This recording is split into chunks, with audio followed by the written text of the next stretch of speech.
ஆண்டவர் என்ன ரெண்டத்தனையா கர்த்தர் அலங்கரிச்சாரு. ஆனா என்ன அலங்கரிக்கிறதுக்கு முன்னாடி ஆண்டவர் எந்த காலத்தை அனுமதிச்சார் அப்படின்னா, போராட்டமான ஒரு காலத்தை கர்த்தர் எனக்கு அனுமதிச்சாரு. எனக்கு போராட்டத்தின் மேல் போராட்டம் வந்துருச்சு. இன்றைக்கு ஆண்டவருடைய பிள்ளைகளே, கர்த்தர் இந்த சத்தத்தை கேட்கிற உங்களை சில நேரத்தில் எந்த பாதையில கர்த்தர் நடத்துவார் அப்படின்னா, ஒரு போராட்டமான ஒரு காலம் நம்முடைய வாழ்க்கையில இருக்கும். இந்த போராட்டமான காலத்துல ஒரு ஆண்டவருடைய பிள்ளைகள் 6 விதம், ஒரு 6 காரியத்தை நீங்க ரொம்ப கவனமா நீங்க கவனிச்சுக்கணும். இன்றைக்கு ஆண்டவருடைய சமூகத்துல நான் தியானிக்கும் போது, ஒரு தேவனுடைய பிள்ளை போராட்டமான காலத்துல என்ன செய்யணும் அப்படின்னு சொல்லி இந்த யோபுனுடைய வாழ்க்கை நமக்கு ஒரு மிகப்பெரிய உதாரணமா இருக்கிறது. இன்னைக்கு நீங்க போராட்டமான ஒரு காலத்துக்குள்ள போறீங்களா? ரொம்ப போராட்டமா இருக்குது, என்னன்னே எனக்கு தெரியல, சத்துரு என் கூட போராடுறான், எனக்கு வித்தியாசமான போராட்டமா இருக்குது, எதுவுமே எனக்கு வாய்க்கல. ஆனா நான் நம்புறேன், இந்த போராட்ட காலம் சீக்கிரமாக முடியும். இந்த போராட்ட காலத்தை ஆண்டவர் முடிய பண்ணுவார். கர்த்தர் இஸ்ரவேல் ஜனங்களை பார்த்து கர்த்தர் வாக்கு கொடுத்தார், என் ஜனமாகிய இஸ்ரவேலுக்கு போய் சொல்லுங்கள், அவள் போர் முடிந்தது என்று ஆண்டவர் சொன்னது போல நான் நம்புகிறேன், சிலருடைய போராட்டமான காலம் முடிவிற்கு வரப்போகிறது. உங்களுடைய போராட்ட காலமான முடிவுக்கு வரும். கர்த்தர் போராடுகிற போராட்டத்தை முடிவிற்கு கொண்டு வருவார்.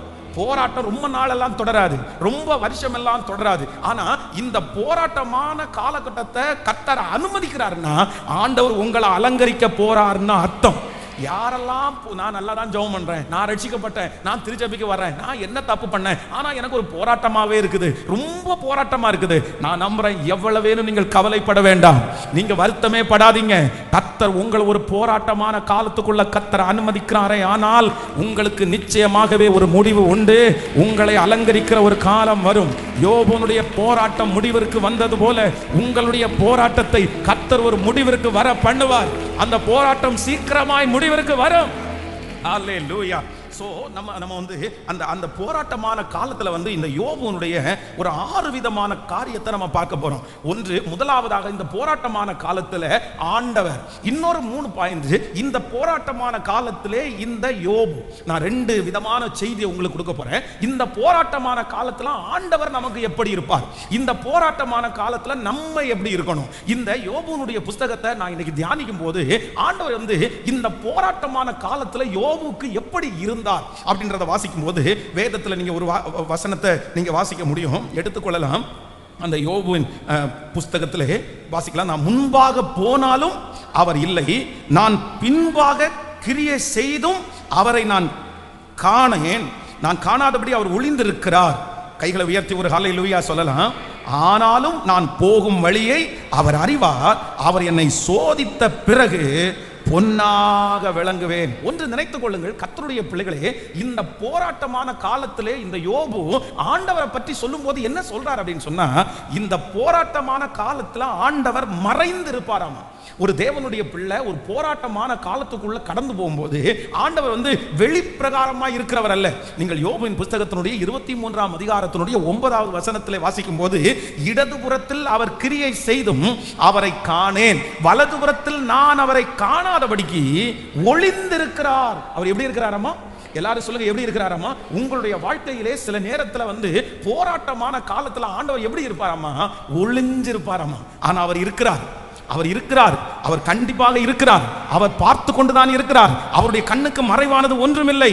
ஆனா உங்களுக்கு என்னுடைய கண்ணுக்கு ஆண்டவர் எப்படி இருக்கிறார்னா, கர்த்தர் ஒளிந்திருக்கிறார். நம்ம தேடுவோம், நம்ம ஜெபம் பண்ணுவோம், நம்ம உபவாசம் இருப்போம், நம்ம எல்லாம் பண்ணுவோம். ஆண்டவரே, உங்களை நான் கண்டுபிடிக்க முடியல, உங்களுடைய கையை நான் கண்டுபிடிக்க முடியல, உங்க அற்புதத்தை நான் கண்டுபிடிக்க முடியல, உங்க வல்லமையை நான் கண்டுபிடிக்க முடியல. நான் அவரோ வென்றால் மறைந்திருக்கிறார், அவரோ வென்றால் ஒளிந்திருக்கிறார். இன்றைக்கு இந்த சத்தத்தை கேட்கிற யாரோ ஒருத்தடத்துல ஆண்டவர் நேருக்கு நேர் பேசுகிறார். இது உனக்கு போராட்ட காலம், இது உனக்கு போராட்ட காலம். இந்த போராட்ட காலத்துல நீ ஜெபித்துக் கொண்டே இருக்கிறீர்கள், இந்த போராட்ட காலத்துல ஆண்டவரை தேடிக்கொண்டே இருக்கிறீர்கள். ஆனா ஆண்டவருக்கு முன்னாடி போய் இங்க ஜெபம் பண்ணலாம், பின்னாடி போய் இதை பண்ணலாம், ஆனா ஒரு பதிலும் உங்களுக்கு இல்ல, ஒரு அசைவும் உங்களுக்கு இல்ல, ஒரு முகத்தையும் நீங்க பார்க்கல.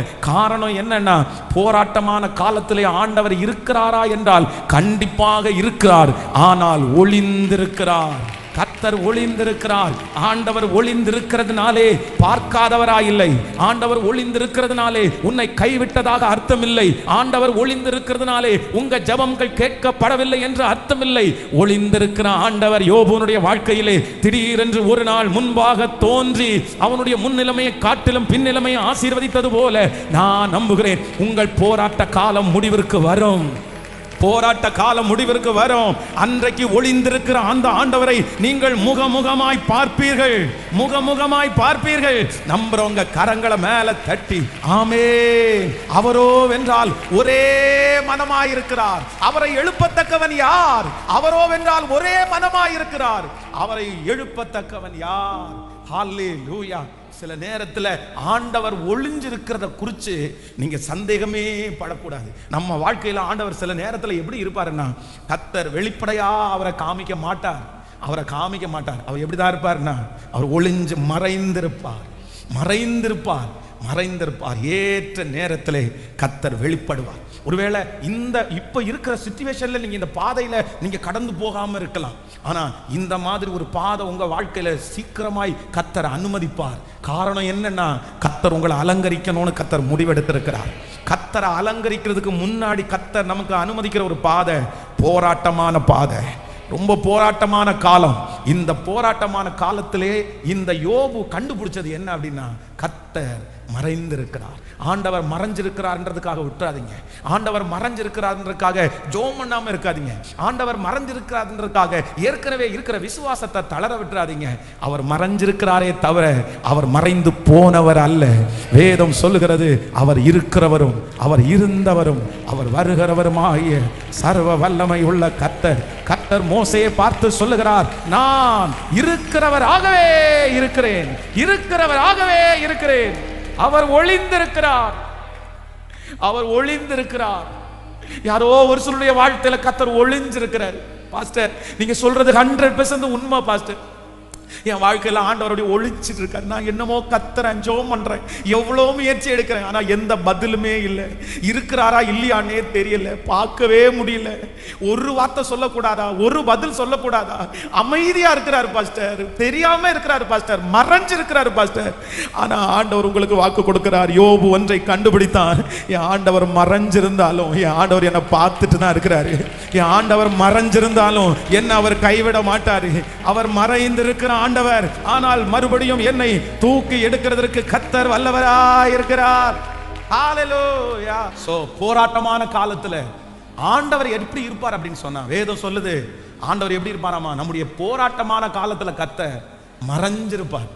யோசேப்புக்கு ஒரு போராட்டமான காலம் ஆரம்பிக்குது. இதுவரைக்கும் அவங்க அப்பாவனுடைய சமூகத்துல ரொம்ப ஒரு சொபிஸ்டிகேட்டா, ரொம்ப நல்லா ஒரு சந்தோஷமாய் வாழ்ந்த அந்த யோசேப்புக்கு ஃபர்ஸ்ட் போராட்டமான காலம் எப்ப ஆரம்பிக்குதுன்னா, அவன் தூரத்துல இருந்து வரும்போது அவங்க சகோதரர்லாம் சொல்றாங்க, அவ்வளவுதான் இவனை பிடிச்சி நம்ம கொன்றுவோம்னு சொல்றாங்க. ஆனா கர்த்தர் அமைதியா இருக்கிறாரு. குழியில போடும்போது கர்த்தர் பார்க்கவே இல்லை, கர்த்தர் மறைஞ்சிருக்கிறாரு. எகிப்தியருடைய கையில விற்கும் போது ஆண்டவர் மறைஞ்சிருக்கிறாரு. அதற்கு பிறகு போத்திபாருடைய வீட்டுல ஆண்டவர் தென்படவே இல்லை. அதற்கு பிறகு சிறைச்சாலையில ஆண்டவர் தென்படவே இல்லை. ஆனா மறைஞ்சிருக்கிற ஆண்டவர், யோசேப்புனுடைய போராட்ட காலம் முடிவிற்கு வரப்போகுது. அவன் போராடுற நாள் முடிவுக்கு வந்துருச்சு. அதற்கு பிறகு அவனுக்கு அலங்கரிக்கிற காலம் வருது. அந்த அலங்கரிக்கிற காலம் வரும்போது கர்த்தர் முன்னாடி வந்து நின்று, நான் தான் உன்னை நடத்துறேன், நான் உன்னை பார்த்துட்டு தான் இருந்தேன், நான் உன்னை போஷித்தேன், நான் உன்னை காப்பாற்றினேன். ஹல்லேலூயா. அந்த தேவன் தான் இன்றைக்கு வாக்கு கொடுக்கிறார், இது உனக்கு போராட்ட காலம், இது உங்களுக்கு போராட்ட காலம். இந்த காலத்துல கர்த்தர் மறைஞ்சிருக்கிறது மாதிரி தான் தெரியும், ஆனா அவருடைய 7 கண்களும் உங்களை பார்த்துட்டு தான் இருக்குது, உங்க சூழ்நிலையை பார்த்துட்டு தான் இருக்குது. அவருடைய நாமத்திற்காய் காண்பித்த அன்புள்ள பிரயாசத்தை மறந்து விடுவதற்கு அவர் அநீதி உள்ள தேவன் அல்ல. உங்க ஜெபத்தை மறக்கிறதற்கு அவர் அநீதி உள்ள தேவன் அல்ல. அதனால எனக்கு ஒரு கான்ஃபிடென்ட், எனக்கு ஒரு பெரிய நம்பிக்கை வேணும்.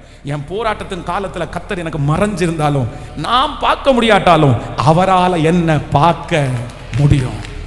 ஹல்லேலூயா. பக்கத்தில் இருக்கிற கையை பிடிச்சு சொல்லுங்க, உங்களால் அவரை பார்க்க முடியாட்டாலும், உங்களால் அவரை பார்க்க முடியாட்டாலும் அவருக்கு, அவருடைய கண்ணுக்கு உங்களை யாரும் மறைக்க முடியாது, மறைக்க முடியாது. அவருடைய கண்ணு உங்களை பார்த்துட்டு தான் இருக்குது. நீங்க பார்க்காட்டாலும் அவருடைய கண்ணு பார்த்துட்டு தான் இருக்குது. நீங்க நினைக்காட்டாலும் அவர் உங்களை நினைச்சிட்டு தான் இருக்கிறாரு. ஓ, நீங்க ஜெபிக்கிறது எல்லாத்தையும் கர்த்தர் கேட்கிறாரு. லாத்தான் மோராபா தேலாரா லீஹாரா தாராபா, வல்லமை வல்லமை வல்லமை இறங்கட்டும். உங்க வார்த்தை பிரசங்கம் பண்ணி கொண்டு இருக்கும் போதே இந்த அசைவு எழுப்புதல் ஆரம்பிச்சிருச்சு. என் பிள்ளைகளை ஸ்திரப்படுத்துறதுக்கு நீங்க ஆரம்பிச்சிட்டீங்க.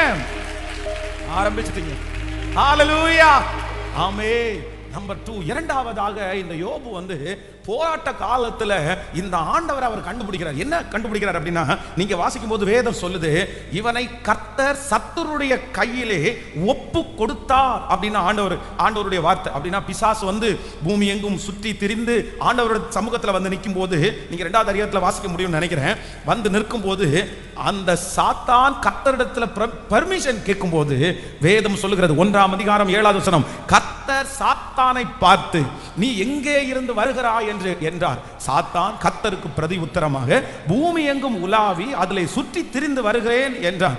கர்த்தர் சாத்தானை நோக்கி, என் தாசனாகிய யோபுவின் மேல் கவனம் வைத்தாயோ? உத்தமனும் சன்மார்க்கனும் தேவனுக்கு பயந்து பொல்லாப்புக்கு விலகிறவனும் ஆகிய அவனைப் போல பூமியில் ஒருவனும் இல்லை என்றான். அதற்கு சாத்தான் கர்த்தருக்கு பிரதி உத்தரமாக, யோபு விருதாவாகவா தேவனுக்கு பயந்து நடக்கிறான்? நீர் அவனையும் அவன் வீட்டையும் அவனுக்கு உண்டான எல்லாவற்றையும் சுற்றி வேலி அடைக்கவில்லையோ? அவன் கைகளின் கிரியையை ஆசீர்வதித்தீர், அவனுடைய சம்பத்து தேசத்தில் பெருகி இருக்கிறது. ஆனாலும் உம்முடைய கையை நீட்டி அவனை தொடுவீரானால் அப்பொழுது அவன் உமது முகத்திற்கு எதிரே உம்மை தூசிக்கிறானோ பாரும் என்றான். கர்த்தர் சாத்தானை நோக்கி, இதோ அவனுக்கு உண்டானவை எல்லாம் உன் கையில் இருக்கிறது, அவன் மேல் மாத்திரம் உன் கையை நீட்டாதே என்றான்.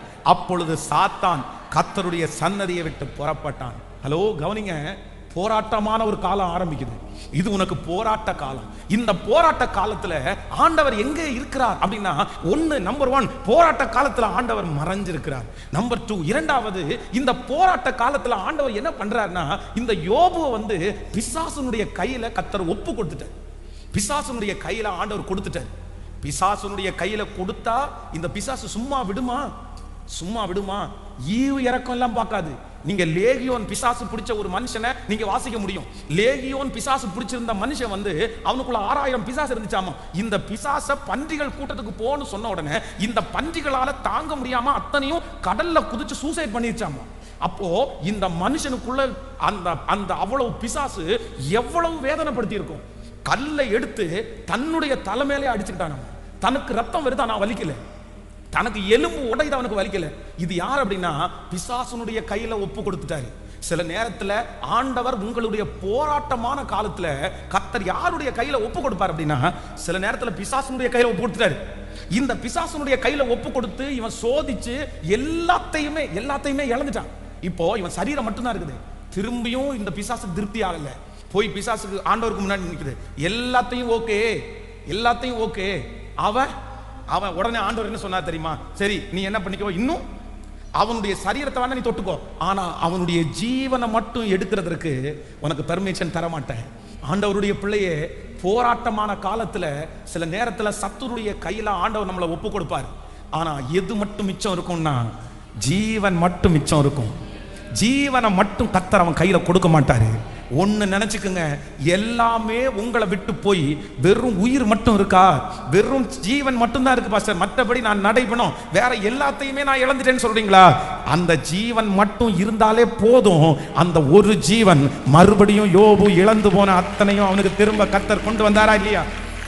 இந்த சத்தத்தை கேட்டுட்டு இருக்கிற யாரோ ஒருத்தருக்கு பிசாசுனுடைய கையில ஆண்டவர் ஒரு போராட்டமான காலத்தை கர்த்தர் ஒப்பு கொடுத்ததுனால நீங்க எல்லாத்தையுமே இழந்து வெறும் ஜீரோவாக்கப்பட்டு உங்களுடைய ஜீவன் மட்டும் இருக்கலாம். ஜீவன் மட்டும் தான் மிஞ்சி இருக்கு, உயிர் மட்டும் தான் மிஞ்சி இருக்கு, வேற எல்லாமே போயிருச்சு, வேற எல்லாமே போயிடுச்சு. நான் இந்த பலிபீடத்திலிருந்து ஆண்டவருடைய வார்த்தையை சொல்றேன். கர்த்தருக்கு அந்த ஜீவனை கூட கொடுக்கிறதுக்கு எவ்வளவு நேரம் ஆகும்? அவனுடைய எலும்பு வரைக்கும் வலிக்குது, அவனுடைய நரம்பு வலிக்குது, அவனுடைய முடிய தொட்டா வலிக்குது, அவன் காலுடைய விரலை தொட்டா வலிக்குது, அவனால ஒண்ணுமே பண்ண முடியல. வேதம் சொல்லுது, ஒரு ஓட்டை எடுத்து அதை சுரண்டி கொண்டு சாம்பல்ல உட்கார்ந்தாராமா. சாம்பல்ல வலி கொடுமை தாங்க முடியாத வலி. இந்த அக்கி அப்படின்ற ஒரு வியாதி இருக்குது. சிலர் அந்த பாதையில கடந்து போய்ப்பீங்க. இந்த சரீரத்திலே இருக்கிறதுலே இந்த அக்கி அப்படின்ற அந்த வியாதி கொடுமையான வலி. அந்த வலி பிரசவ வலியோட பெரிய வலியா இருக்கும் அந்த அக்கி உங்களுக்கு. அந்த மாதிரி அது ஒரு புண்ணு 2 புண்ணு தான் வரும். ஆனா இவனுடைய உச்ச தலையிலிருந்து உள்ளங்கால் வரைக்கும் புண்ணு, அவ்வளோ உயிர் கிடக்குது. அப்படியே அந்த நாக்கில் தண்ணி போட்டுனா அந்த உயிர் மட்டும் கிடக்குது. ஆனா வேதம் சொல்லுது, கர்த்தர் அந்த உயிரை மட்டும் அழகா பத்திரப்படுத்திட்டே இருந்தாரு. இன்னைக்கு இங்க இருக்கிற உங்க நிறைய பேருடைய கர்த்தர் எல்லாம் உங்களை விட்டு போகும்போது கர்த்தர் அமைதியா இருக்காரு. பிள்ளை போச்சு அமைதியா இருந்தாரு, சொத்து போயிடுச்சு அமைதியா இருந்தாரு, உங்களுடைய மரியாதை போச்சு, கர்த்தர் அமைதியா இருந்தாரு. உங்களை சுற்றி இருக்கிற சொந்தக்காரங்க போனாங்க, கர்த்தர் அமைதியா இருந்துச்சு. எல்லாம் போயிடுச்சு, எல்லாத்துலயும் ஆண்டவர் அமைதியா இருந்தாரு, எல்லாத்தையும் விட்டு கொடுத்தாரு. இப்போ உங்களுக்கு என்ன மட்டும் தான் இருக்குதுன்னா, உயிர் மட்டும் தான் இருக்குது. நீங்க என்ன சொல்றீங்கன்னா, இதையும் எடுத்த வேண்டியதானே, இதை எதுக்கு வச்சிருக்கிறீங்க, இது இருக்கிறதுனால தானே நான் நடப்பணமா அலைய வேண்டியது இருக்குது. ஆனா ஆண்டவர் சொல்றாரு, ஒரு நோக்கத்தோட தான் நான் வச்சிருக்கிறேன், ஒரு தீர்மானத்தோட தான் வச்சிருக்கிறேன். உன்னுடைய உயிரை சத்துருடைய கையில ஒப்பு கொடுக்காததுக்கு ஒரு காரணம் உண்டு பிரதர். உங்க உயிரை கொடுக்காததுக்கு ஒரு காரணம் உண்டு. எத்தனை ஆபத்திலிருந்து கர்த்தர் உங்களை தப்பிச்சாரு, எத்தனை மரண தருவாயிலிருந்து கர்த்தர் உங்களை தப்பிச்சாரு. நீங்க செத்து போக வேண்டியவங்க நிறைய பேர் இன்னைக்கு உயிரோடு இருக்கிறீங்க. காரணம் உங்களை உயிரோட வச்சிருக்கிறாருன்னா மறுபடியும் உங்களை நிறுத்துவாரு, மறுபடியும் கர்த்தர் உங்களை எழுப்புவாரு. இந்த யோபுனுடைய முன் நிலைமையை காட்டிலும் அவனுடைய பின் நிலைமையை கர்த்தர் ஆசீர்வதிப்பாரே. ஆனால் உன்னுடைய ஜீவன் உங்களுக்கு இருக்கிற வரைக்கும் மறுபடியும் வரும், திரும்ப ஒரு அலங்காரம் உங்களுக்கு உண்டாகும். ஹalleluya. அப்போ இது உனக்கு போராட்ட காலம், இது உனக்கு போராட்ட காலம். இந்த போராட்ட காலத்துல ஆண்டவர் ஃபர்ஸ்ட் நம்பர் 1 கர்த்தர் மறைஞ்சிருக்கிறார். நம்பர் 2 ஆண்டவர் என்ன பண்றார் அப்படின்னா, அவனை இன்னொருத்தருடைய கையில என்ன பண்றார் அப்படின்னா ஒப்பு கொடுக்கிறார். நீங்க தண்டிச்சா பரவாயில்லையே, நீங்க தண்டிச்சா, ஒரு பையன் திருடிட்டான்னு வச்சுங்களேன், ஒரு மனுஷன் திருடிட்டு இருக்கிற அந்த மனுஷனை திருட்டுல கண்டுபிடிச்சு ஊர்காரங்க எல்லாரும் சேர்ந்து இப்போ என்ன பண்றாங்கன்னா, ஊர்காரங்க எல்லாருமே சேர்ந்து அவனை பிடிச்சு வச்சு அவங்க அம்மா அப்பாட்ட சொல்றாங்க, நீங்க தண்டிக்கிறீங்களா நான் தண்டிக்கவா, நீங்க அடிக்கிறீங்களா நான் அடிக்கவா அப்படின்னு கேட்கறாங்கன்னா, ஒரு அம்மா அப்பா என்ன சொல்லுவாங்க தெரியுமா, நீங்க அடிக்க வேண்டாம், யார் அடிக்கிறா, நான் அடிப்போம். அப்போ அம்மா அப்பா கொண்டு போய் அந்த பிள்ளைய தண்டிப்பாங்க. ஆனா அந்த தண்டனையிலே ஒரு அன்பு இருக்கும். ஆனா உலகத்தானுடைய கையில தண்டிக்க கொடுத்தா கண்டிப்பா அவனுக்கு என்ன இருக்காதுன்னா, ஈவு இறக்கம் இருக்காது, அவன் சாகிற வரைக்கும். அதுதான் விபச்சாரத்திலே கையும் மெய்யுமாய் பிடிக்கப்பட்ட ஒரு ஸ்திரீயை கொண்டு வந்து ஆண்டவருக்கு முன்னாடி நிறுத்துறாங்க. இப்ப அங்க இருக்கிறவங்க அத்தனை பேர் சொல்றாங்க, இத பாருங்க, நீங்க தண்டிக்கிறீங்களா நான் தண்டிக்கட்டுமா, நீங்க தண்டிக்கிறாங்களா. உடனே ஆண்டவர் என்ன சொல்றாரு தெரியுமா, எப்பா நீங்க யாரும் தண்டிக்க வேண்டாம், நீங்க தண்டிக்கிறதுக்கெல்லாம் உங்களுக்கு உள்ள உரிமை இல்லை, நீங்க ஒவ்வொருத்தரும் கிளம்பி இருங்க, தண்டிக்க வேண்டாம்னு சொல்றாரு, நான் தண்டிச்சுக்கிறேன்றாரு. ஆனா என்னுடைய ஆண்டவருடைய தண்டனை எப்படி இருந்துச்சு அப்படின்னு சொன்னா, அவளை அடிக்கல, உதைக்கல, காயப்படுத்தல, நீ போ, இனி பாவம் செய்யாது. அப்போ யோபு என்ன சொல்றான் அப்படின்னு சொன்னா, ஆண்டவரே நீங்க தண்டிச்சா என்ன, நீங்க தண்டிச்சிருக்கலாம்ல, நீங்க என்ன அடிச்சிருக்கலாம்ல, நீங்க என்ன உதைச்சிருக்கலாம்ல, நீங்க எனக்கு உள்ளே வச்சு பண்ணுவீங்கல்ல, இப்படி பிசாசுனுடைய கையில ஒப்பு கொடுத்தீங்களே. இன்னொன்னு, இவனை ஆண்டவர் வந்து பிசாசுனுடைய கையில மட்டும் ஒப்பு கொடுக்கல, யார் கையில ஒப்பு கொடுத்தாரு அப்படின்னா, மனுஷங்க கையிலேயே ஆண்டவர் ஒப்பு கொடுத்தாரு. ஹலோ, உங்களுக்கு போராட்டமான காலத்துல கர்த்தர் சில நேரத்துல யாருடைய கையிலையும் உங்களை ஒப்பு கொடுப்பாரு அப்படின்னு சொன்னா, சத்தமா சொல்லுங்க. யோபுனுடைய சிநேகிதர்கள் வந்து அங்கேருந்து தூரத்துல அவனை பார்த்த உடனே அவனுடைய உரு தெரியாம இருக்கிறத பார்த்து சத்தமிட்டு அழுதார்களாமா. நீங்க வேதத்துல வாசிக்கும் போது, ஐயோ அவனுக்கு வந்த தீங்கு நிமித்தம் அவன் அழுதாங்க. வந்து 7 நாள் அவனோடு கூட துக்கம் கொண்டாடி வருத்தத்தோட உட்கார்ந்தாங்க, ஒரு வார்த்தை கூட பேசாம. ஆனா 7 நாள் முடிச்சதுக்கு அப்புறம் ஒவ்வொருத்தனா எழும்ப ஆரம்பிச்சான். என்ன சொல்றான்னு தெரியுமா, நீ பெருமையான ஆளாத்தான் இருந்திருப்ப, நீ அப்படிதான் இருந்திருப்ப, நீ இப்படிதான் இருந்திருப்ப. இவன் சொல்றான், தாங்க முடியலடா, நீங்க இதுக்கு வந்து என்ன பார்க்காம இருந்தா கூட பரவாயில்லடா, எதுக்கு என்ன வந்து கவனிச்சிங்க, ஏன் அப்படின்னு சொன்னா, கர்த்தர் போராட்டமான காலத்துல சிலரை யாருடைய கையில ஒப்பு கொடுப்பாரு அப்படின்னா, சத்தமா சொல்லுங்க, சத்தமா சொல்லுங்க, ஹல்லேலூயா, ஹல்லேலூயா. நான் கடந்த 9ஆம் தேதி வந்து தூத்துக்குடியில் ஒரு மேரேஜுக்காக போயிருந்தேன். அப்போ அந்த மேரேஜுக்காக போகும்போது நிறைய போதகர்கள் வந்து அந்த மேடையில் உட்கார்ந்துருந்தாங்க. அதில் என்னுடைய பக்கத்தில் ஒரு போதகர் உட்காந்துருந்தார். அப்போ அவரை வந்து டக்குன்னு நான் பார்த்து அடையாளம் கண்டுபிடிக்க முடியல. அப்போ அவர் என் கையை கொடுத்துட்டு சொன்னார், அவருடைய பேரை சொல்லி, நான் தான் தெரியுதா அப்படின்னு கேட்டார். எனக்கு உடனே நான் சொன்னேன், எனக்கு நல்லா தெரியும், உங்களை நான் பார்த்துருக்கிறேன், நான் வந்து ஒரு 20 வருஷத்துக்கு முன்னாடி நீங்கள் பண்ணின பிரசங்கத்தை நான் கேட்டிருக்கிறேன், உங்கள் மீட்டிங்கை நான் அட்டன் பண்ணியிருக்கிறேன் அப்படின்னு சொன்னேன். 20 இயர்ஸ்க்கு முன்னாடி 2004 2004 வருஷத்தில் காந்திபுரத்தில் இருக்கிற ஒரு திருச்சபையில் பிரசங்கம் பண்ணுறதுக்காக ஒரு ஸ்பெஷல் பிரசங்கியார் கூப்பிடப்பட்டிருந்தார். அந்த பிரசங்கியாருடைய நோட்டீஸ் வந்து ஜாய் வெஸ்லி அம்மா வெஸ்லி ஐயாவுடைய கையில் கிடைக்குது. உடனே அவங்க வந்து என்னிடத்துல சொல்கிறாங்க, இந்த மாதிரி ஒரு ஊழியக்காரர் வராரு, நம்ம இன்னைக்கு மீட்டிங் போகலாமா அப்படின்னு கேட்டார். நான் அப்போ ரொம்ப சிக்காக இருக்கேன், மஞ்சக்காமால் ரொம்ப அதிகமாக இருக்குது, மன அளவில் பாதிக்கப்பட்டு பைத்தியக்காரனை போல இருக்கிறேன். போகலாம் அப்படின்னு சொல்லி அந்த மீட்டிங் போயாச்சு. அந்த மீட்டிங்கில் அவர் பிரசங்கம் பண்ணி முடிச்சார். பிரசங்கம் பண்ணி முடிச்ச உடனே அவருக்கு ஒரு ஸ்டேஜில் ஒரு சேரை போட்டு அவரை உட்கார வச்சுட்டாங்க. இப்போ முடிச்ச உடனே பாஸ்டர் அனௌன்ஸ் பண்ணுறாரு, இந்த மாதிரி கடைசியாக இந்த பிசாசு பிடிச்சிருக்கிறவங்க, கட்டு இருக்கிறவங்க, இவங்க எல்லாம் வாங்க, உங்களுக்காக நாங்கள் ஜெபம் பண்ணுறோம் அப்படின்னு சொன்னாங்க. சொன்ன உடனே நிறைய பேர் போனாங்க, ஒவ்வொருத்தருக்காக ஜெபம் பண்ணாங்க. நான் பின்னாடி எழும்பவே முடியாம ஒரு சேர்ல உட்காந்துருக்கிறேன். என்ன அம்மா அப்பா 2 பேரும் ஜெபம் பண்றதுக்காக கூட்டிட்டு போயிருக்காங்க. அப்படின்னா இவங்களுக்கும் ஒரு சந்தேகம், ஒருவேளை எனக்கும் ஒரு சந்தேகம், ஒருவேளை பிசாசு பிடிச்சிருக்குமோ, எனக்குள்ள செய்வனை இருக்குமோ அப்படின்னு எனக்கு ஒரு சந்தேகம். அப்ப நான் பின்னாடி போய் இருக்கேன். அந்த பிரேயர் முடிச்ச உடனே எல்லாரும் கடைசி அந்த பாஸ்டருக்கு என்ன தெரிஞ்சிருச்சு. அதுக்குள்ளே எங்க அம்மா அப்பா சொல்லிட்டாங்க, இந்த மாதிரி கூட்டு வரோம் அப்படின்னு. உடனே அவர் அனௌன்ஸ் பண்றாரு, இந்த மாதிரி ஊழியம் செய்த ஒரு தம்பி, பைபிள் காலேஜ் முடிச்ச ஒரு தம்பி இப்போ ரொம்ப உடஞ்சு போய் பிசாசு பிடிச்சு அவனுக்கு ஏதோ ஒரு செய்வினையில் அகப்பட்டு இப்போ ஊழியம் எதுவுமே பண்ண முடியாம ஒன்றும் இல்லாம வந்திருக்கிறான், அவனுக்காக நம்ம ஜெபம் பண்ண போறோம் அப்படின்னு சொன்ன உடனே சர்ச்சில் இருக்கிற ஒரு 10-15 சிஸ்டர்ஸ் எல்லாரும் அப்படியே சூழ்ந்துட்டாங்க. எல்லாரும் ரவுண்டு கட்டி கையை கோர்த்து பிடிச்சு என்ன சென்டர்ல நிக்க வச்சு அப்படியே அத்தனை பேர் ஆவியில நிறைஞ்சு ஜெபம் பண்றாங்க. இயேசுவே இயேசுவின் நாமத்தினால இந்த பையனுக்குள்ள இருக்கிற பிசாசு வெளியே போகட்டும், கிரியை வெளியே போகட்டும் அப்படின்னு ஜெபம் பண்றாங்க. எனக்கு சந்தோஷமா அத்தனை பேர் ஜெபம் பண்ணும்போது பாஸ்டர் மட்டும் பக்கத்துல வந்தாரு.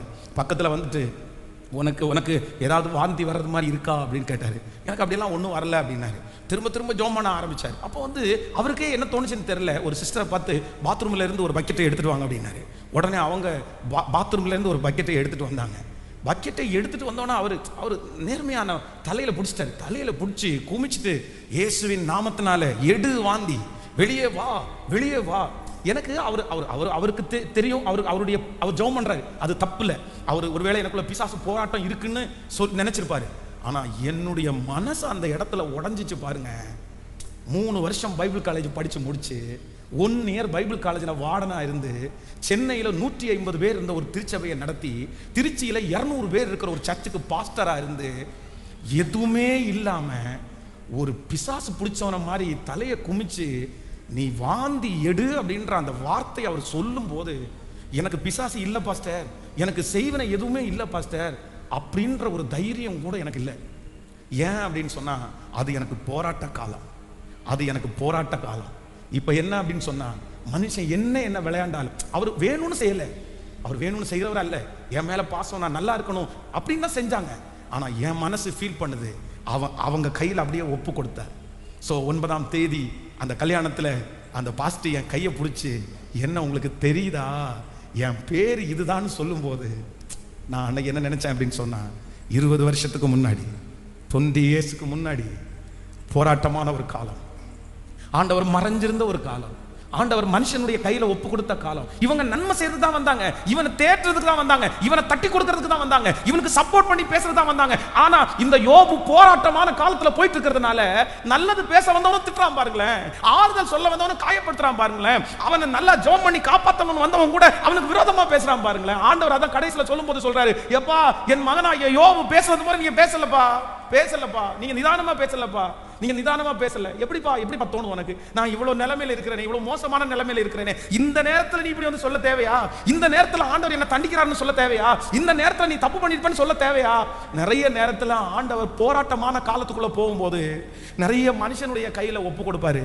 ஆனா ஒன்று மட்டும் நீங்க நல்லா நினைச்சுக்கங்க, அந்த போராட்டமான காலம் முடிஞ்சு அலங்கரிக்கிற காலம் வரும்போது எந்த மனுஷனுடைய கையில கர்த்தர் உங்களை ஒப்பு கொடுத்தாரோ அந்த மனுஷன் குடும்பத்தோட வந்து உங்க கையில ஒரு பதார்த்தத்தை கொடுத்து ஒரு கிஃப்ட கொடுத்து கர்த்தர் உன் கூட இருக்கிறார், ஆண்டவர் உங்க கூட இருக்கிறார். கர்த்தருடைய பிள்ளையே, உங்க போராட்டமான காலம் சீக்கிரம் முடியும், அது முடிவிற்கு வரும். கர்த்தராகிய ஆண்டவர் சொல்லுகிறார், இது உனக்கு போராட்ட காலம், ஆனா இந்த போராட்ட காலம் உனக்கு முடிவிற்கு வரும். அப்பொழுது நீ யாருடைய கரத்திலே ஒப்பு கொடுக்கப்பட்டாயோ அந்த மனுஷனுக்கு முன்னாடி அவர்களுடைய நாவு உன்னை குறித்து பெருமையாய் பேசுகிற அளவிற்கு கர்த்தர் கொண்டு வந்து நிறுத்துவார். நம்புறவங்க கரங்களை மேல தட்டி ஆமென்.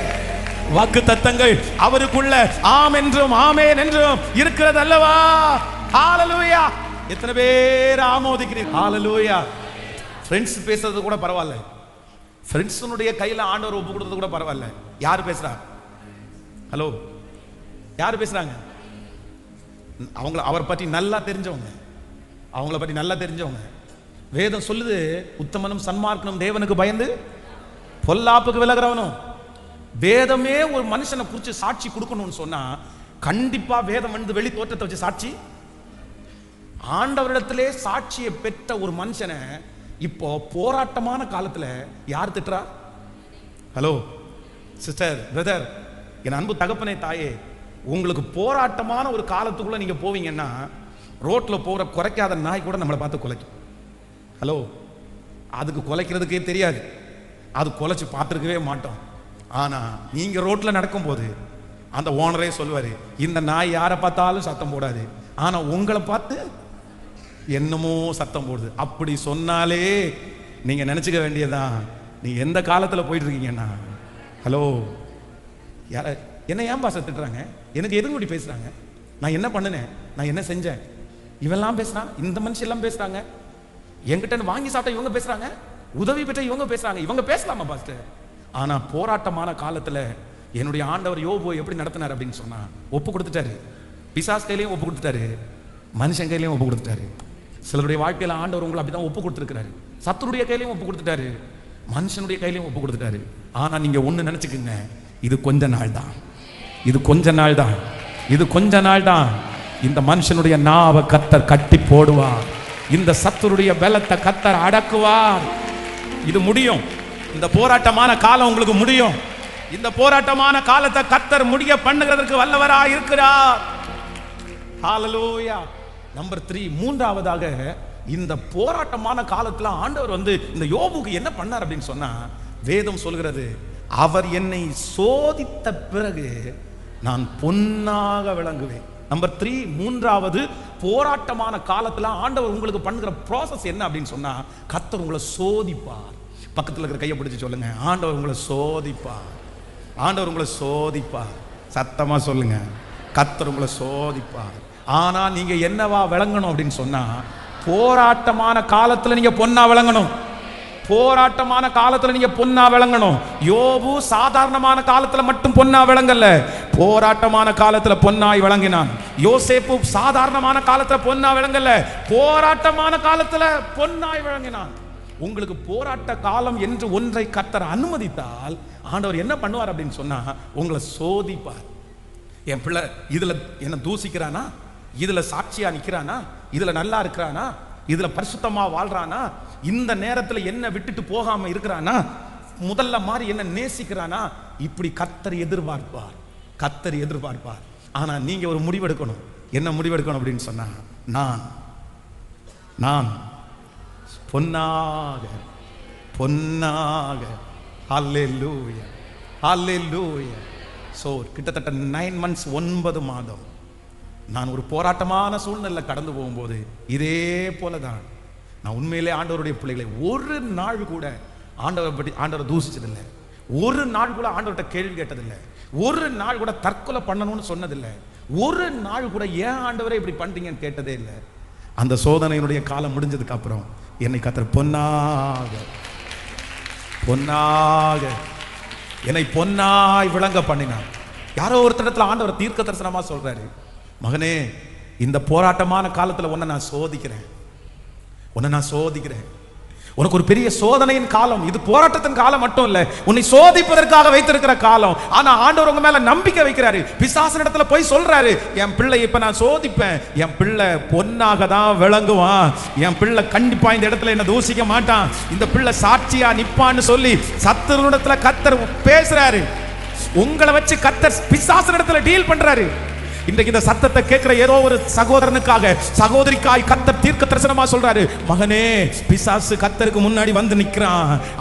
அவன் பிசாசு உங்களை பார்த்து சொல்றாரு, நீங்க அவனை சோதிங்க, அவன் பொன்னா விளங்குறானான்னு பார்த்துக்கிறேன்னு ஏசப்பாட்ட சொல்றான். ஏசப்பா உங்களை பார்த்து சொல்றாரு, அவன் என் மகன், அவன் என் பிள்ளை, நீ என்னதான் சோதிச்சாலும் என் பிள்ளை இந்த சோதனையில பொன்னாதான் விளங்குவான் அப்படின்னு கர்த்தர் உங்களை பார்த்து சவால் விடுறாரு. நீங்க எத்தனை பேர் சொல்றீங்க? கைய மேல உயர்த்தி எஸ், இந்த சோதனையில நான் உங்களை விட மாட்டேன்னு சத்தமா சொல்லுங்க, முழு பலத்தோட சொல்லுங்க, கைகளை உயர்த்தி எல்லாரும் சொல்லுங்க, உங்களை விட மாட்டோம் சொல்லுங்க, சொல்லுங்க.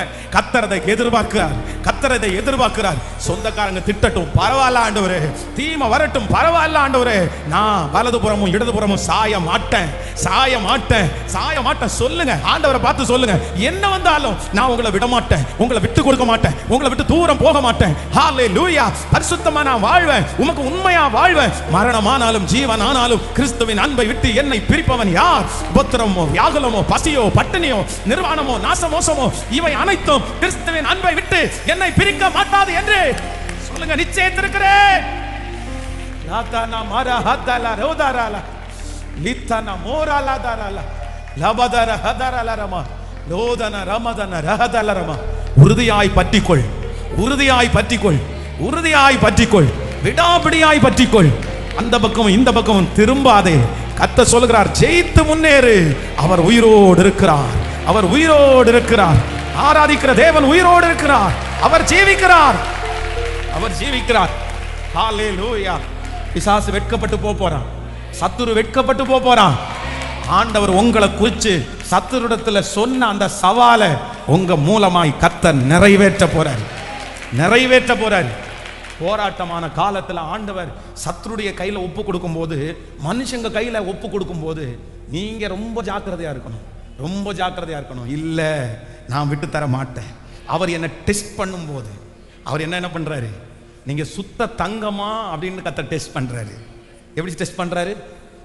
ஹலோ, அவர் என்னை சோதித்த பிறகு, அவர் என்னை டெஸ்ட் பண்ணதுக்கு பிறகு பிசாசுக்கு ஒரு சந்தேகம் இருக்குது.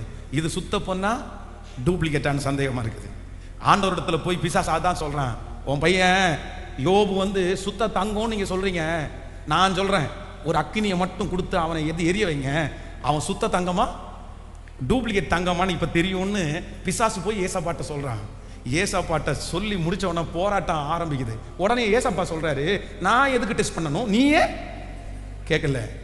அதான் அவர் டெஸ்ட் பண்ணியிருந்தா கூட 50 டிகிரியில் செட் பண்ணியிருப்பாரு.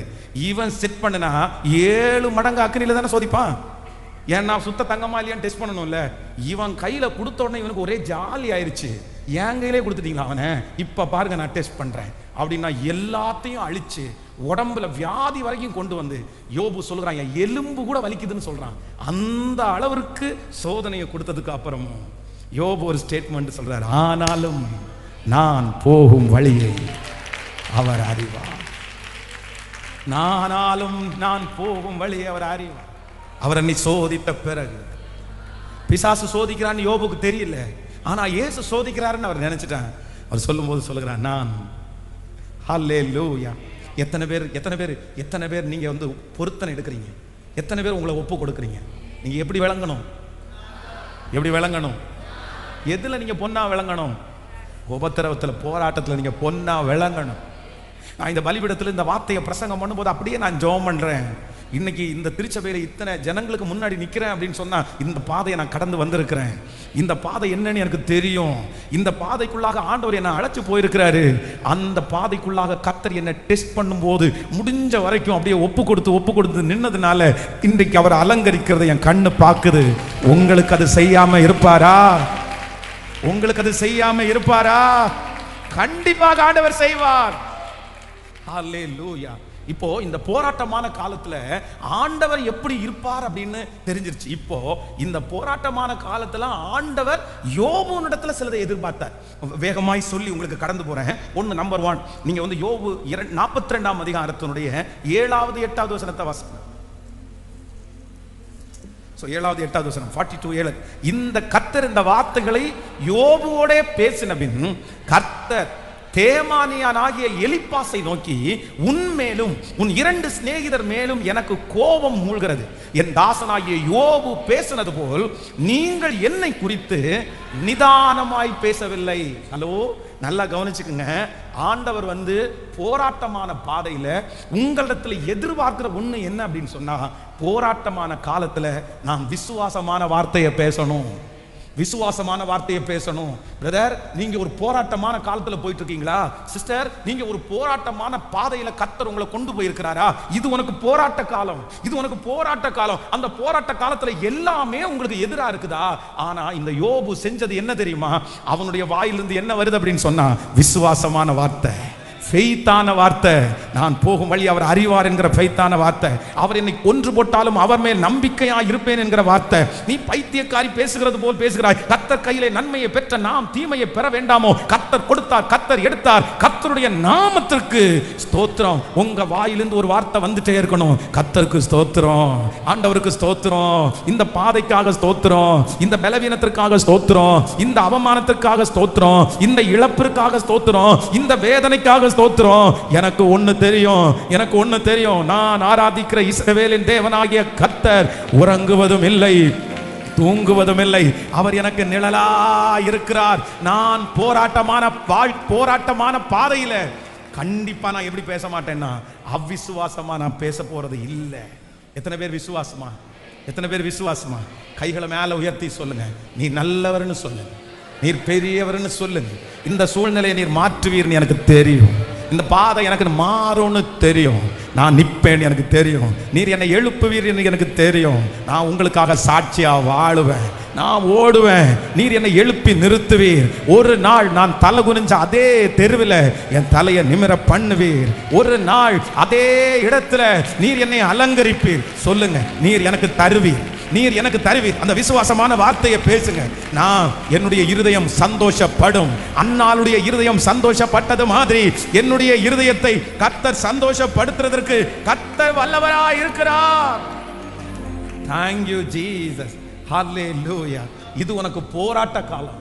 இந்த போராட்ட காலத்துல ஹாஸ்பிட்டல்ல படுத்திருந்தா கூட, வீட்டுல படுத்திருந்தா கூட, அப்படியே ரொம்ப மனசு உடைஞ்சா கூட வாயிலிருந்து என்ன வார்த்தை வரணும் அப்படின்னு சொன்னா சத்தமா சொல்லுங்க, அவிசுவாசமான வார்த்தை வந்துடவே கூடாது.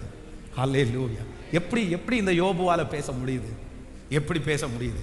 நீங்க யோபுனுடைய மனைவி மாதிரி இருக்கக்கூடாது, யோபு மாதிரி தான் இருக்கணும். யோபு மாதிரி தான் இருக்கணும். உங்க வாயிலிருந்து எப்போ என்ன வார்த்தை தான் வரணும் அப்படின்னு சொன்னார். ஹல்லேலூயா.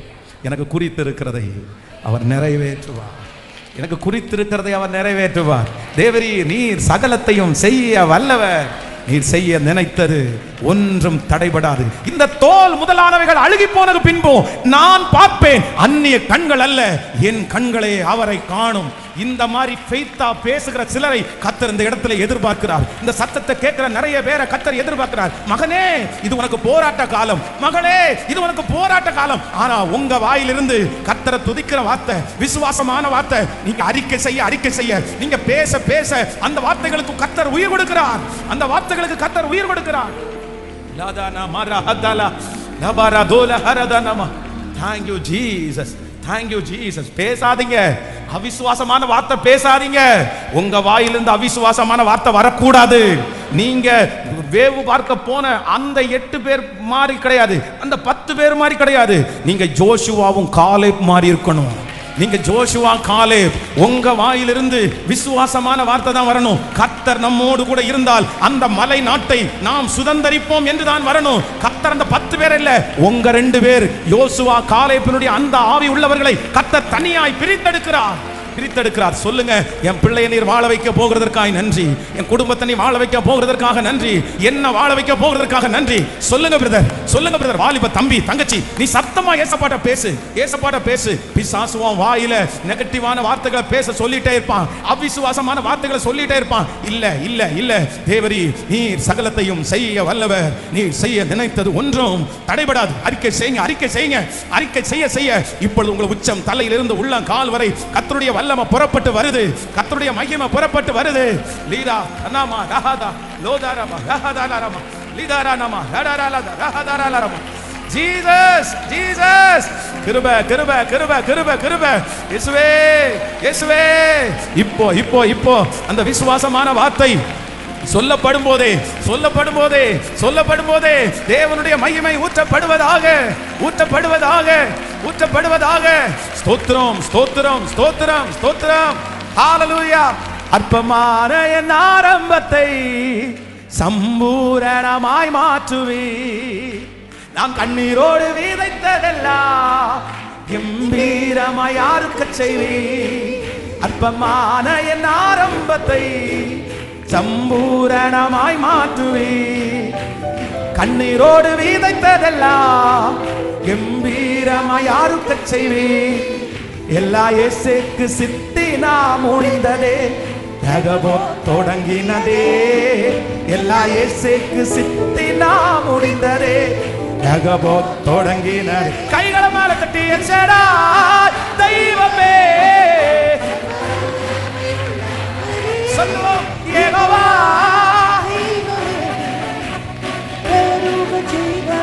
கைகளை மேல தட்டி எச்சடா இயேசுவே. அப்பா எழுப்புங்கப்பா.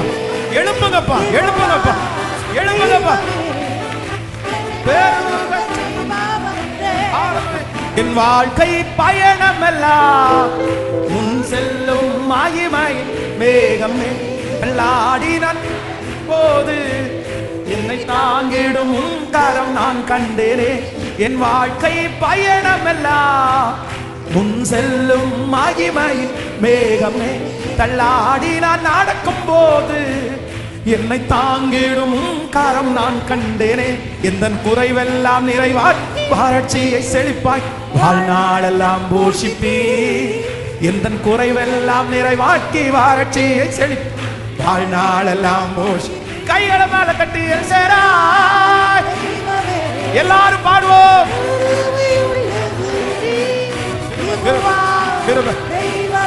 அக்கினியினால் பதில் கொடுக்கும் தெய்வமே. ஓ ஹalleluya தெய்வமே. Jesus Jesus Jesus Jesus. ராதாரம் கரத்தன ரமதன கோதன லபதரலர. கைகளை மேல தட்டி திரும்ப திரும்ப எல்சடா தெய்வமே. ஸ்தோத்திரம் ஸ்தோத்திரம் ஸ்தோத்திரம் ஸ்தோத்திரம் ஸ்தோத்திரம் தெய்வமே. என்னை பேரு சொல்லுங்க. நம்பத்தக்கவர் நீர் ஒருவர் தானே. உண்மையுள்ளவர் நீர் ஒருவர் தானே. நம்பத்தக்கவர் நீர் ஒருவர் தானே. உண்மையுள்ளவர் நீர் ஒருவர் தானே. பொய் சொல்லிட மனிதனல்ல மனம் மாறிட மன புத்திரனல்ல. பொய் சொல்லிட மனிதனல்ல மனம் மாறிட மன புத்திரனல்ல. நீ செய்வதை தடுப்ப யாரும் இல்லை. நீ செய்வதை தடுப்ப யாரும் இல்லை. எல்ஷடா தெய்வமே. அக்கினி அக்கினி அக்கினி அக்கினி அக்கினி அக்கினி அக்கினி அக்கினி சுட்டரிக்கிற அக்கினி. Jesus Jesus. அப்பா அப்பா அப்பா இயேசுவே நான் உணரணும். நான் உணரணும். நான் ஃபீல் பண்ணணும். உங்க வல்லமே நான் உணரணும். உங்க வல்லமே உணரணும். சொல்லிக்கொண்டே சர்வ வல்லமையுள்ளவரே யெகோவா தெய்வமே. என்னை பெருக. கைகளை தட்டி முழு பலத்தோடு கையை தட்டி மேல கையை தட்டி என்னுடைய பலன் இருக்கிற வரைக்கும் கரங்களை தட்டி ஹalleluya ஹalleluya. என்னை அலங்கரிக்கிற காலம், என்னை அலங்கரிக்கிற காலம். நம்பத்தக்கவர் நீர் ஒருவர் தானே. உண்மையுள்ளவர் நீ ஒருவர் தான். பொய் சொல்லிட ஆமாப்பா ஆமாப்பா ஆமாப்பா ஆமாப்பா ஆமாப்பா. பொய் சொல்லி ஐயரே ஐயரே ஐயரே.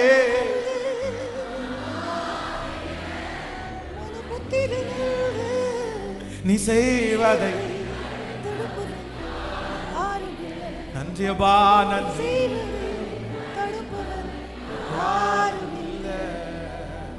ஹalleluya ஹalleluya. போராட்டமான காலத்துல கர்த்தர் மறைஞ்சிருக்கிற காலத்துல அந்த மாதிரி ஒரு ஒரு ஒரு வனாந்தரமான ஒரு பாதையில ஏசப்பா அவங்கள நடத்தும் போது உங்க வாயிலிருந்து ஆண்டவர் என்ன எதிர்பார்ப்பார் அப்படின்னு சொன்னா ஃபெய்த்.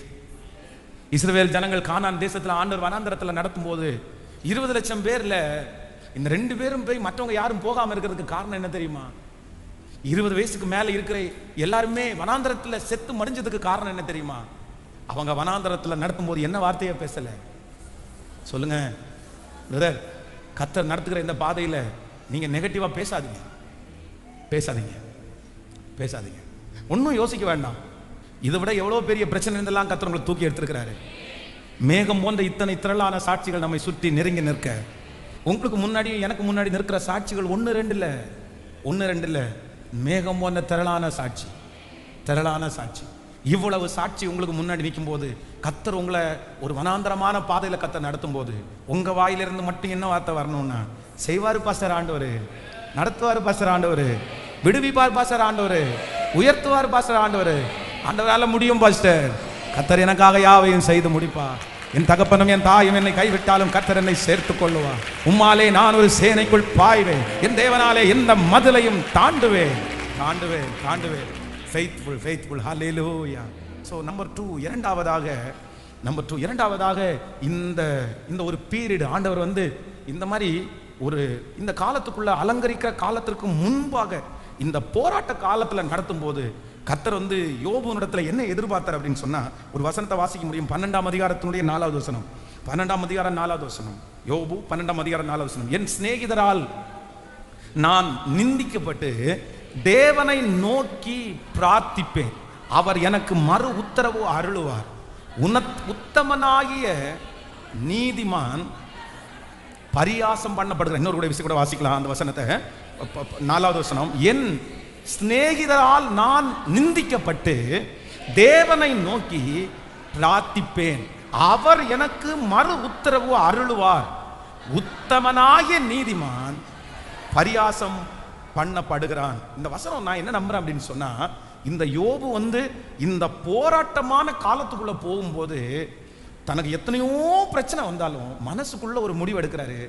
நான் எதை குறித்து என்ன பரியாசம் பண்றாங்க, என்னை திட்டுறாங்க, என்னை கேவலப்படுத்துறாங்க, ஆனா நான் என்ன பண்ண மாட்டேன் அப்படின்னு சொன்னா, நான் எதையும் யோசிக்க மாட்டேன். அதற்கு பதிலாகி நான் பிரார்த்திப்பேன், நான் ஆண்டவரிடத்துல ஜெபம் பண்ணுவேன். அப்படின்னா ஒரு போராட்டமான காலத்துக்குள்ள ஒரு தேவனுடைய பிள்ளையை ஆண்டவர் கொண்டு போகும்போது நீங்க என்ன பண்ணக்கூடாதுன்னா, அந்த போராட்டமான அந்த சூழ்நிலையை குறித்து யோசிக்கவே கூடாது. ஃபர்ஸ்ட் நெகட்டிவா பேசக்கூடாது, அவிசுவாசமா பேசக்கூடாது. நம்பர் 2 இரண்டாவது, அதை குறித்து நீங்க என்ன பண்ணக்கூடாதுன்னா சிந்திக்கவே கூடாது. நீங்க போகிற பாதையை குறித்து நீங்க சிந்திக்கவே வேண்டாம். நீங்க அதுக்கு விளக்கம் தேட வேண்டாம். நீங்க அதனுடைய காரியத்தை கூகுளில் போய் சர்ச் பண்ண வேண்டாம்.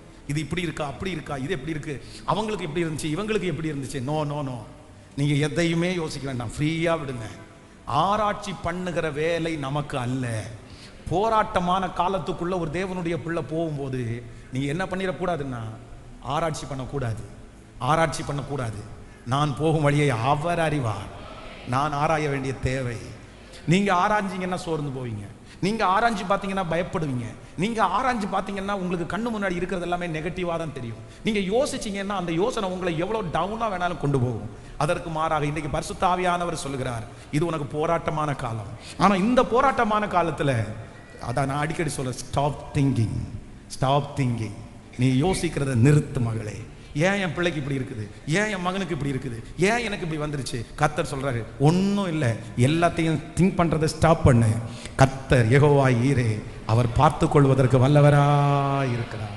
ஹல்லேலூயா. நம்பர் 3 மூன்றாவதாக நீங்கள் 13ஆம் அதிகாரத்தினுடைய 15வது வசனத்தையும் 45ஆம் அதிகாரத்தினுடைய 13ஆம் அதிகாரம் 15வது வசனம் வாசிக்கலாமா? அவர் என்னை கொன்று போட்டாலும் அவர் மேல் நம்பிக்கையாயிருப்பேன், ஆனாலும் என் வழிகளை அவருக்கு முன்பாக ரூபகரணம் பண்ணுவேன். ஹல்லேலூயா. நம்பர் 3, இது உங்களுக்கு போராட்டமான காலம். ஆனா இந்த போராட்டமான காலத்துல யோபு எடுத்த மூணாவது காரியம் என்ன அப்படின்னு சொன்னா, வேதம் சொல்லுது, கொன்று போட்டாலும் ஆண்டவரை மட்டும் நான் என்ன பண்ண மாட்டேன்னா விடவே மாட்டேன். போராட்ட காலத்தில் ஆண்டவருடைய பிள்ளைகள் எடுக்க வேண்டிய 3வது தீர்மானம், நான் ஏசப்பாவை நான் விட போகுது. ஹல்லேலூயா. அவர் என்னை கொன்று போட்டாலும், சொல்லுங்க பார்க்கலாம், அவர் என்னை கொன்று போட்டாலும் அவர் மேல் நம்பிக்கையாயிருக்கும். இன்னொரு வழியை நான் தேட மாட்டேன், இன்னொரு கடவுளை கூட நான் தேட மாட்டேன், இன்னொரு மனுஷனை நான் தேட மாட்டேன். இன்னொரு வே எனக்கு இல்லை, நோ வே. எனக்கு கர்த்தர் ஒருத்தர் மட்டும்தான் வழி. அவரே வழியும் சத்தியமும் ஜீவனுமா இருக்கிறார். எத்தனை பேருக்கு புரியுது? கர்த்தர் இன்னைக்கு இந்த 2வது நாள் வாக்கு கொடுக்கிறார், நான் உன்னை 2 மடங்கு நான் உன்னை அலங்கரிக்க போறேன். கர்த்தர் உங்களை அலங்கரிக்க போறார். ஆண்டவர் உங்களை அலங்கரிக்க போறாரு. அடுத்து இன்னொரு கிஃப்ட்டை கொடுத்து ஆண்டவர் உங்களை அலங்கரிக்க போறாரு. இன்னொரு ஆசீர்வாதத்தை கொடுத்து கர்த்தர் உங்களுக்கு அலங்கரிக்க போறாரு. சிலருக்கு குழந்தைகளை கொடுத்து கர்த்தர் அலங்கரிக்க போறாரு. சிலருக்கு திருமணத்தை கொடுத்து ஆண்டவர் அலங்கரிக்க போறாரு. சிலருக்கு வேலைகளை கொடுத்து ஆண்டவர் அலங்கரிக்க போறாரு. சிலருக்கு இந்த கடன்கள் எல்லாம் முடிக்கப்பட்டு கர்த்தர் உங்களுக்கு அலங்கரிக்க போறாரு. சிலருடைய குடும்பத்தில் ஒரு நல்ல நிகழ்ச்சி நடத்து கர்த்தர் உங்களை அலங்கரிக்க போறாரு. உங்களுக்கு கிருபைகளை கொடுத்து கர்த்தர் அலங்கரிக்க போறாரு. உங்களுக்கு அழகை கொடுத்து கர்த்தர் அலங்கரிக்க போறாரு. உங்களுக்கு ஞானத்தை கொடுத்து கர்த்தர் அலங்கரிக்க போறாரு. ஓ ஹல்லேலூயா. உங்களுக்கு ஒரு அலங்காரம் வரப்போகுது. கர்த்தர் உங்களை அலங்கரிக்க போறாரு. அலங்கரிக்க போறாரு. சாணியில சாக்கடையில கிடக்கிற சிலர் ஆண்டவர் எடுத்து என்ன பண்ண போறாருன்னா அவர்கள் அலங்கரிக்க போறாரு. அம்மே, உங்க அலங்காரத்தை பார்க்கறதுக்கு நிறைய பேர் காத்து கிடக்க போறாங்க. உங்க அலங்காரத்தை பார்த்து நிறைய பேர் பிரமிக்க போறாங்க. உங்க வம்சத்துல எல்லாரை விட நீங்க நல்லா இருக்க போறீங்க. உங்க குடும்பத்துல எல்லாரை விட நீங்க நல்லா இருக்க போறீங்க. உங்களை சுத்தி இருக்கிற எல்லாரை விட கர்த்தர் நல்லா வைக்க போறாரு. உங்களுக்கு ஒரு பெரிய கான்ஃபிடென்ட் வரப்போகிறது. உங்களுக்கு ஒரு பெரிய நம்பிக்கை கர்த்தர் வர பண்ண போறாரு. ஆமே, அதுக்கு முன்னாடி ஆண்டவர் ஒரு காலத்துல கொண்டு போற. இது உனக்கு போராட்ட காலம், இது உனக்கு போராட்ட காலம். ஆனா இந்த போராட்ட காலத்துல ஆண்டவர் எதிர்பார்க்கறதுக்கு நம்பர் 1, ஃபர்ஸ்ட், நான் அவிசுவாசமான வார்த்தையை பேச மாட்டேன். நம்பர் 2, இரண்டாவதாக நான் எந்த காரியத்தையும் நான் திங்க் பண்ண மாட்டேன், நான் யோசிக்க மாட்டேன். நம்பர் 3, மூன்றாவது, நான் ஆண்டவரை விடவே மாட்டேன், ஆண்டவரை விட மாட்டேன். ஸோ இந்த போராட்டமான காலத்தில் ஆண்டவர் நமக்கு என்ன செய்வார் அப்படின்னு சொன்னா, ஒன்று மறைஞ்சிருக்கிறார், இன்னொன்று பிசாசனுடைய கையில் ஒப்பு கொடுக்கிறார், இன்னொன்று சோதிக்கிறார். இது எப்பதான் நடக்குது? இது எப்பதான் நடக்குது? இந்த போராட்ட காலத்துல நடக்குது. ஆனா இது அத்தனையும் நமக்கு தான் மறைஞ்சிருக்குது, ஆனா அவருக்கு எல்லாமே தெரியும். ஹல்லேலூயா, ஹல்லேலூயா. கொஸ்டின் பேப்பர் ப்ரிப்பரேஷன் பண்ணி கொடுக்குற வார்த்தையா இருக்கு, ஆன்சர் தெரியும், ஆன்சர் தெரியும். நான் நம்புறேன் நான் போகும் பாதைகளை அறிந்திருக்கிற அவர். எத்தனை பேர் எழுப்பி நிற்கிறீங்க? நான் ஒரு பெரிய ஃபெய்த்தோட இந்த 4வது நாள் நின்றுட்டு இருக்கிறேன். இந்த 4வது நாள் ஒரு பெரிய விசுவாசத்தோட நின்றுட்டு இருக்கிறேன். என்ன அலங்கரிச்ச தேவன் உங்களை அலங்கரிக்க வல்ல. எழுப்பி நில்லுங்க, சத்தத்தை உயர்த்து. ஆன்லைன்ல இந்த சத்தத்தை கேட்கிற பிள்ளைகளும் இந்த கடைசி ஜெபத்துல உங்களால முடிஞ்சா எங்களோட சேர்ந்து கலந்து கொண்டு ரதல ரமதனஹர லோதர ஹதன மௌரஹதல யாகதரல போடரா லோதன மௌரஹதல ரதர. பின்னாடி இருக்கிற யாராவது ஒருத்தர் ஆண்டவர் இன்னைக்கு உங்களோட பேசுவாரானால், பாஸ்டர் நீங்க சொல்றது எஸ் கரெக்ட் பாஸ்டர், ஆண்டவர் என்னமோ ஒரு போராட்டமான ஒரு காலத்துல எனக்கு கொண்டு போறது மாதிரி நான் ஃபீல் பண்றேன். சில வருஷமாவே இந்த டிராவல் தான் எனக்கு இருக்குது. நான் ஒரு போராட்டமான காலத்துக்குள்ள கடந்து போறேன். எதுவுமே எனக்கு தெரியல, எல்லாமே எனக்கு எதிராக இருக்குது, எனக்கு கஷ்டமா இருக்குது, ஆனா என்ன பண்றதுன்னே எனக்கு தெரியல. ஆனா ஆண்டவர் இன்னைக்கு என் கூட பேசினாரு. இல்ல எனக்காக ஜெபிக்கணும்ன்றவங்க கொஞ்சம் அப்படியே முன்னாடி வந்து கூட நீங்க நிக்கலாம். இந்த பக்கத்துல கூட இடம் இருக்குது. ஆன்லைன்ல இருக்கிறவங்க அப்படியே ஜெபத்தோட கலந்து கொண்டு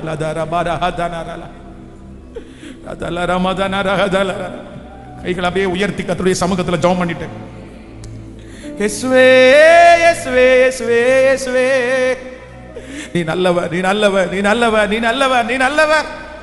ஆமென். உன்னை அலங்கரிக்கிறவர், உங்களை அலங்கரிக்கிற தேவன், உங்களை சீர்படுத்துகிற தேவன், சீர்படுத்துகிற தேவன். இந்த 100 நாளைக்குள்ள அஸ்திபாரங்களை சீர்படுத்துவார். இந்த 100 நாளைக்குள்ள என்ன சீர்படுத்துவார்.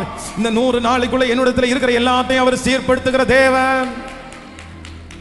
அல்லேலூயா, அல்லேலூயா. ஓ சீர்படுத்துவார், சீரப்படுத்துவார், பலப்படுத்தி நிலை நிறுத்துவார். என்னை சீர்படுத்துவார், ஸ்திரப்படுத்துவார், நிலை நிறுத்துவார். என்னை பலப்படுத்தி நிலை நிறுத்துவார், என்னை பலப்படுத்தி நிலை நிறுத்துவார். ஹல்லேலூயா, ஹல்லேலூயா. ஒரு நிமிஷம் கவனிங்க. இன்னைக்கு ஆண்டவர் சிலரோட ரொம்ப தீர்க்க தரிசனமா இந்த 4th டே பேசியிருக்கிறார். ஸோ இவன் ஆன்லைன்ல இருக்கிறவங்களுக்கு சேர்த்து தான் சொல்றேன். இந்த வார்த்தையை நீங்க அற்பமா நீங்க நினைக்காதீங்க.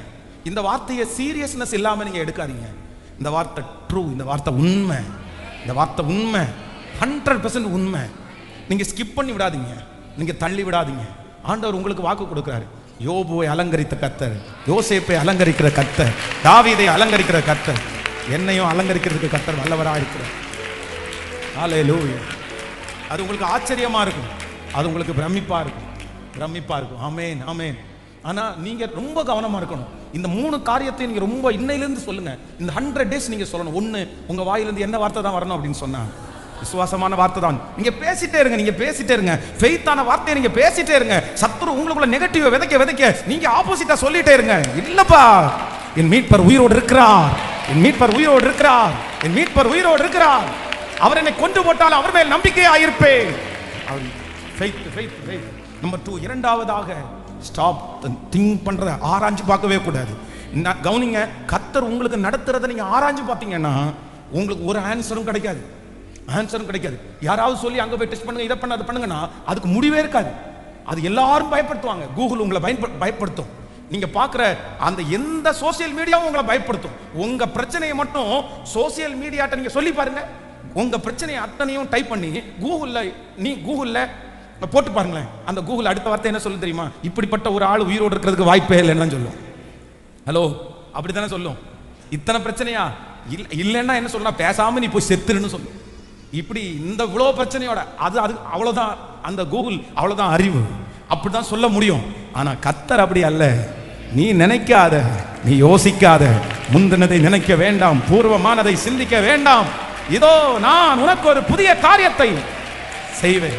சோ நம்பர் 3, மூன்றாவதாக ஆண்டவருடைய பிள்ளைங்க ஒரு தீர்மானம் நீங்க எடுக்கணும். என்ன வந்தாலும், சாவே வந்தாலும், செத்தாலும், அவ என்னை கொன்றே போட்டாலும், இந்த வியாதியில கர்த்தர் என்ன சாகடிச்சாலும், இந்த அக்கினி சூளைக்கு கர்த்தர் எங்களை தப்புவிச்சாலும், தப்புவியாமற் போனாலும் அவரை விட மாட்டேன்.